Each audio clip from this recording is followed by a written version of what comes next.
Welcome back, dear viewers, to another spine-chilling episode of our haunted storytelling series. If this is your first time joining us, your guide through the eerie and unexplained. Together, we've explored countless tales of terror, from abandoned asylums to cursed forests. But today's journey takes us deep into the heart of the natural state. In this second installment of Most Haunted Places in Arkansas, we'll delve into locations steeped in history, tragedy, and whispers of the supernatural. This isn't just a tour, it's an odyssey into the unknown. Arkansas, with its rolling hills, dense forests, and storied past, holds secrets that defy logic and challenge the boundaries of reality. From Civil War battlefields to forgotten prisons, from grand hotels to isolated cabins, the haunted places we'll explore tonight are as diverse as they are unsettling.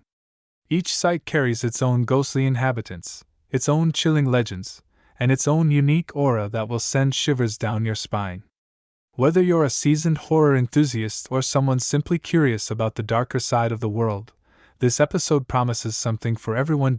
So, grab your favorite blanket, dim the lights, and prepare yourself for an unforgettable exploration. By the end of this video, you'll not only have a deeper understanding of Arkansas's haunted past but also a newfound appreciation for the unseen forces that linger just beyond the veil of our everyday lives. Let's begin, shall we? The ghosts of Crescent Hotel echoes across time. Perched atop West Mountain in Eureka Springs, Crescent Hotel and Spa stands as one of Arkansas's most iconic and infamous landmarks. Known affectionately as America's Most Haunted Hotel, this Victorian-era gem has hosted guests since its opening in 1886.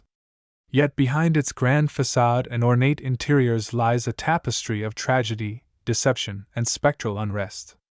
Two figures loom large over the hotel's haunted legacy: the enigmatic Dr. Norman Baker and the tragic Michael, whose stories intertwine to create a haunting narrative that continues to captivate visitors to this day. Dr. Norman Baker, a self-proclaimed cancer healer with no formal medical training, purchased the Crescent Hotel in 1937 and transformed it into a sham hospital he called the Baker Hospital. Promising miracle cures to desperate patients, Baker subjected them to bizarre treatments involving colored lights, vibrations, and elixirs of dubious origin. Many of his patients, already weakened by illness, succumbed under his care, their deaths often attributed to malnutrition or neglect.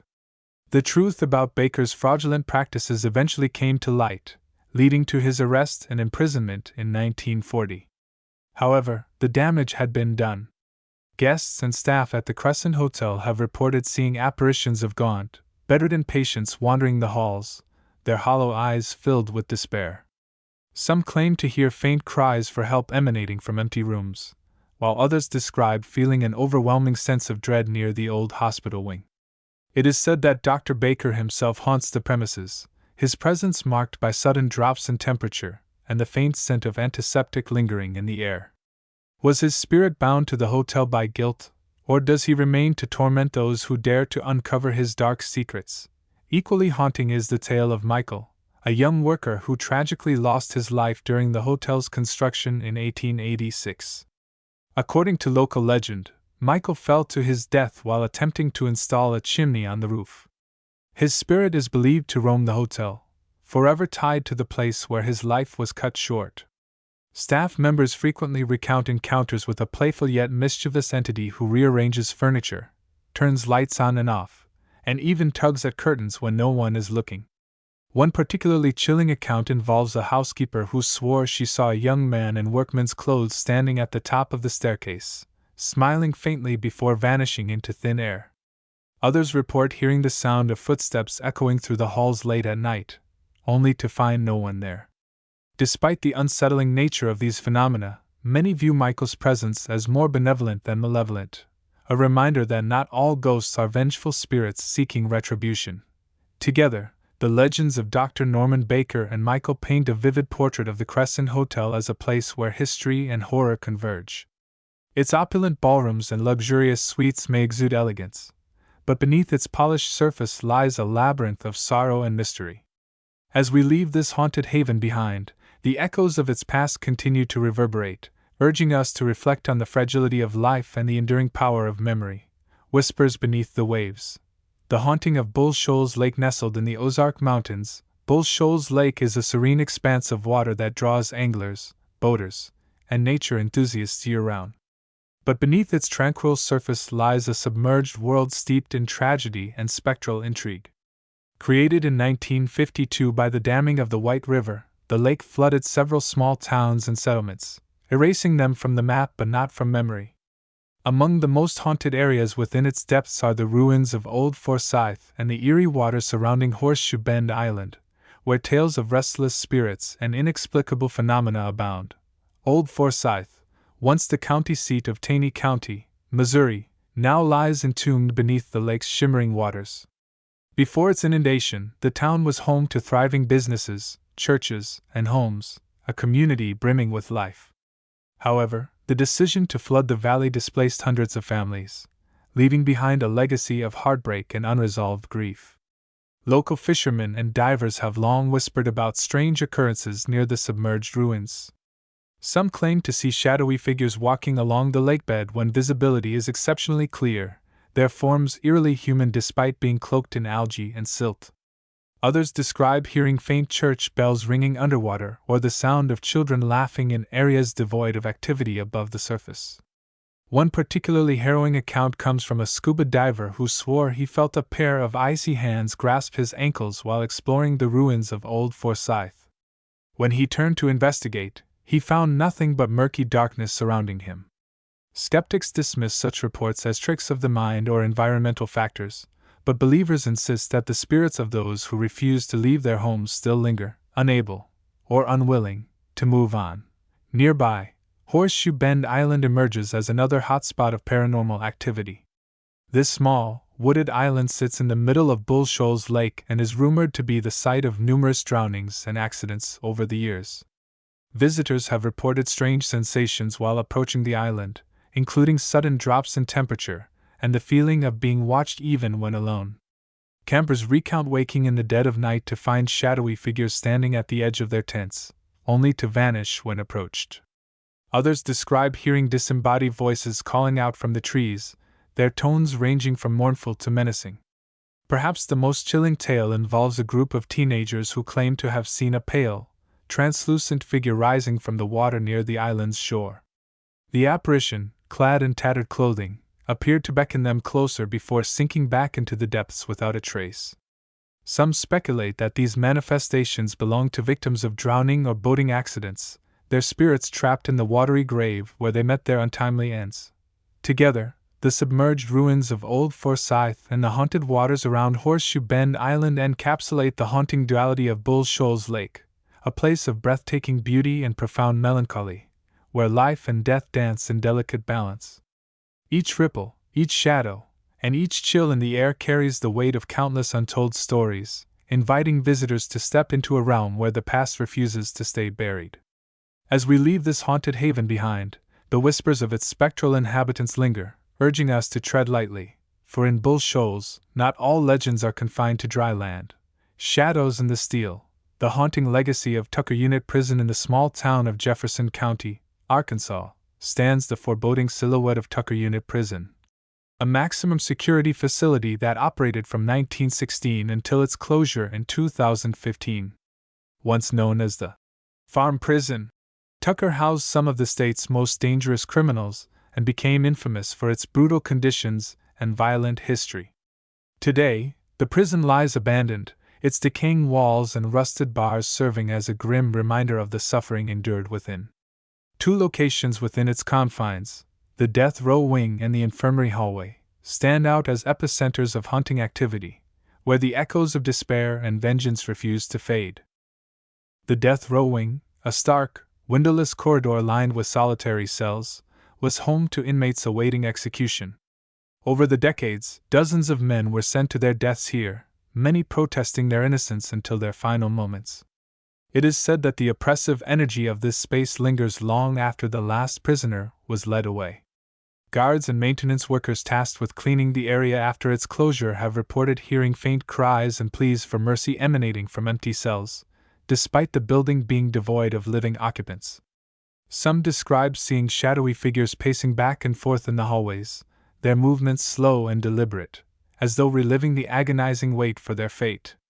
One particularly unnerving account involves a janitor who claimed to have felt an icy hand grip his shoulder while working in the death row wing. When he turned to confront the source, he found himself face to face with a gaunt, hollow-eyed man dressed in prison garb, his lips moving silently before vanishing into the ether. Believers suggest that the spirits of those executed here remain tethered to the place where they spent their final days, their anguish manifesting in ways both subtle and terrifying. Equally unsettling is the infirmary hallway, a narrow passageway connecting the prison's medical facilities to the main cell blocks. This area earned a sinister reputation due to the high number of inmate deaths that occurred within its vicinity, many attributed to untreated illnesses, violence, or neglect. Those who venture into the hallway often report feeling an overwhelming sense of dread, as though the air itself is heavy with sorrow. Strange photographs taken in the area frequently reveal shadowy figures lurking in doorways or peering from behind corners, their forms indistinct yet unmistakably human.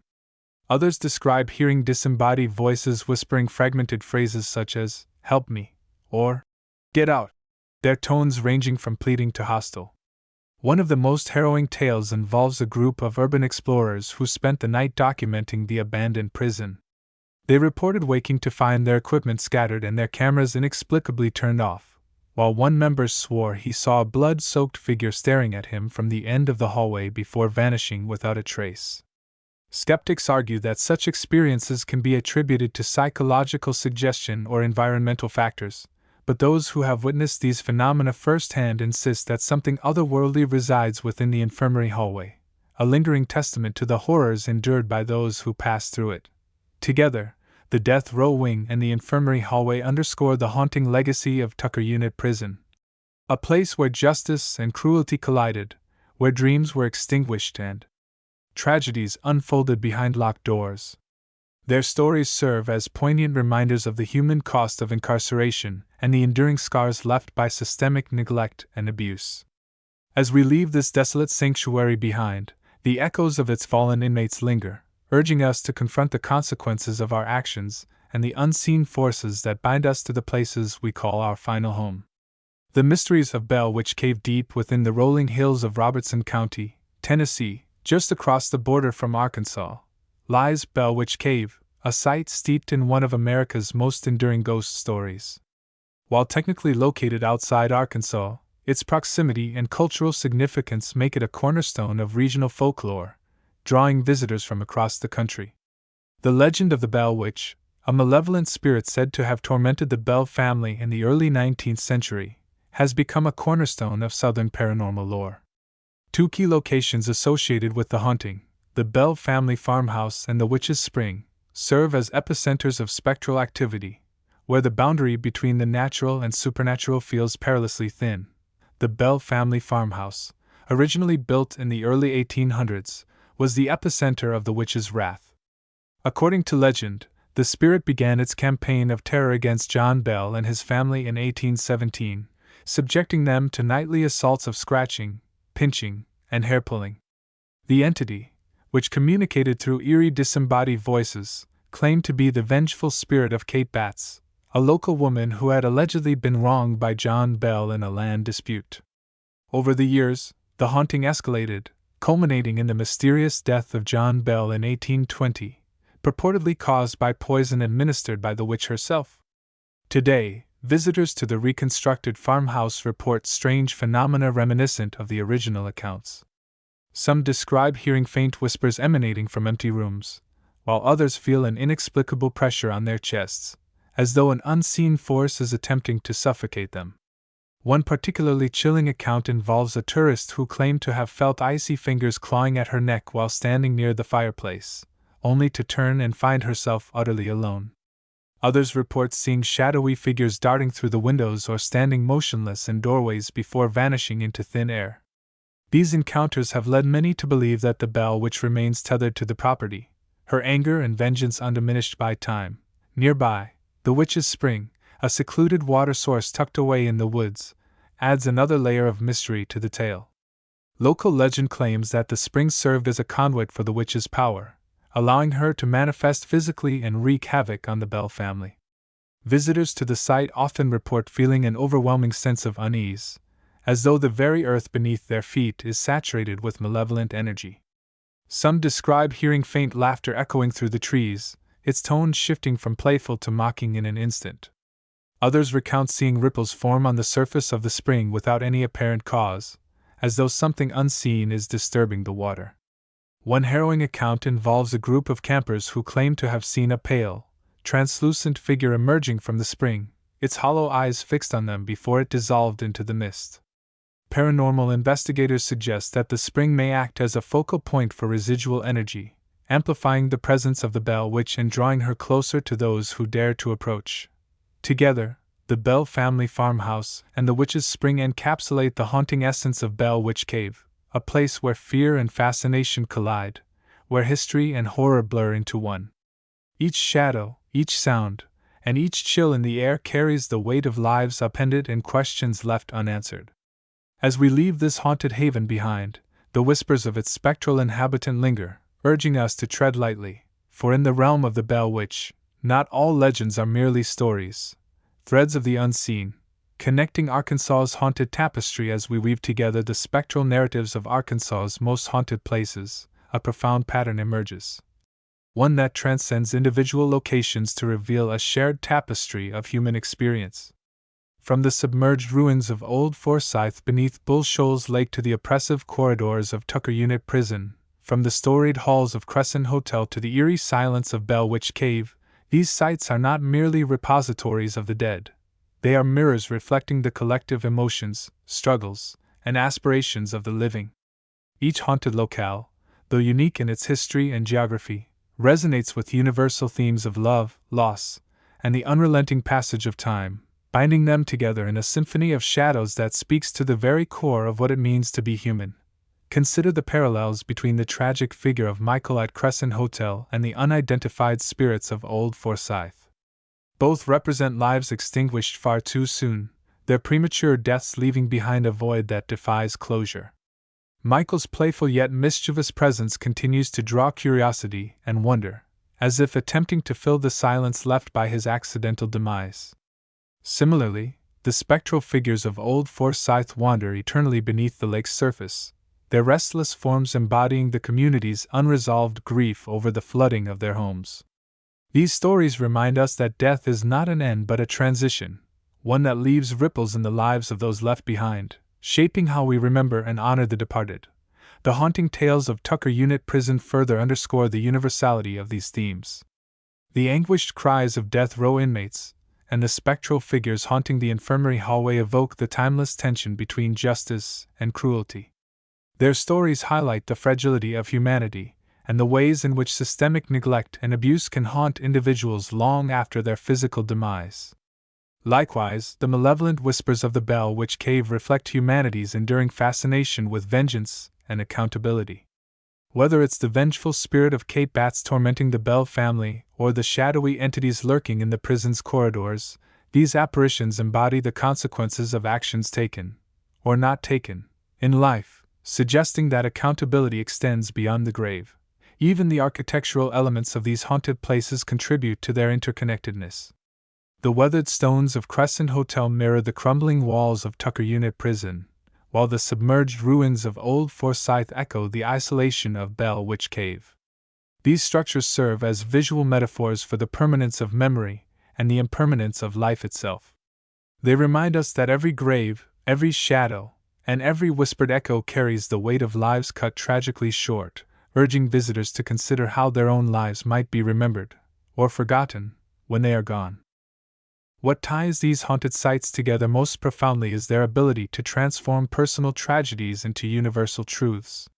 Whether it's the mournful wail of a mother in Gettysburg or the faint laughter of a child in Bonaventure, these spectral echoes speak to something deeply ingrained in the human psyche: the desire to connect, to understand, and to find meaning in the face of mortality. They challenge us to confront our own fears and vulnerabilities, urging us to acknowledge the ephemeral nature of life while celebrating the enduring power of memory. Ultimately, the connection between these haunted places lies in their capacity to transcend the boundaries of time and space, linking the living to the dead in ways both tangible and intangible. They remind us that the past is never truly buried. It lingers in the whispers of the wind, the chill of the night, and the shadows that stretch across the ground. And in doing so, they invite us to reflect not only on the stories of those who came before us but also on the legacies we wish to leave behind. For in the end, the true haunting is not the presence of ghosts. It is the realization that our lives, too, are part of a continuum, forever entwined with the eternal cycle of memory and forgetting. Reflections on Arkansas's eternal mysteries. As we bring this spectral journey through Arkansas's most haunted places to a close, one truth becomes abundantly clear. These sacred grounds and forsaken spaces are far more than mere settings for ghost stories. They are portals to the soul of humanity itself.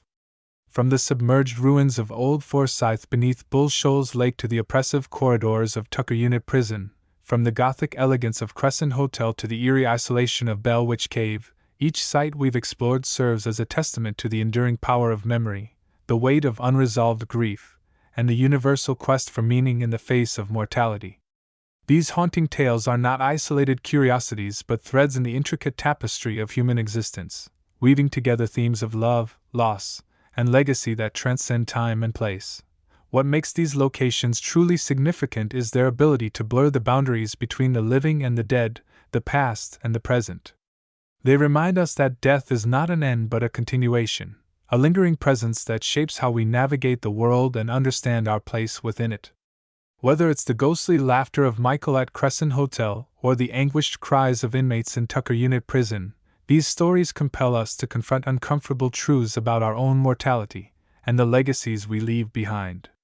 They challenge us to reflect on the choices we make in life and the impact those choices have on the generations that follow. But perhaps the most profound takeaway from these haunted locales is their universality. While the settings may differ, from the serene waters of Bull Shoals Lake to the rusted bars of Tucker Unit Prison, the emotions they evoke are timeless and relatable. Fear, longing, hope, and sorrow are threads that bind us all, transcending the boundaries of culture, geography, and era. In the ghostly whispers of these places, we find not just the stories of others but fragments of our own humanity. These spirits, whether real or imagined, ask us to pause and consider, what do we leave behind when our time comes? How do we want to be remembered? And what unseen forces shape the world we inhabit? As you step away from this episode, I encourage you to carry these reflections with you. Let them linger in your mind as you walk the streets of your own town or wander through a forgotten corner of Arkansas. Because in the end, the true power of these haunted tales lies not in their ability to scare us but in their capacity to connect us, to the past, to each other, and to the mysteries that bind us all. Until next time, keep your eyes open, your heart curious, and your mind ready to embrace the unknown. Good night, and sweet dreams.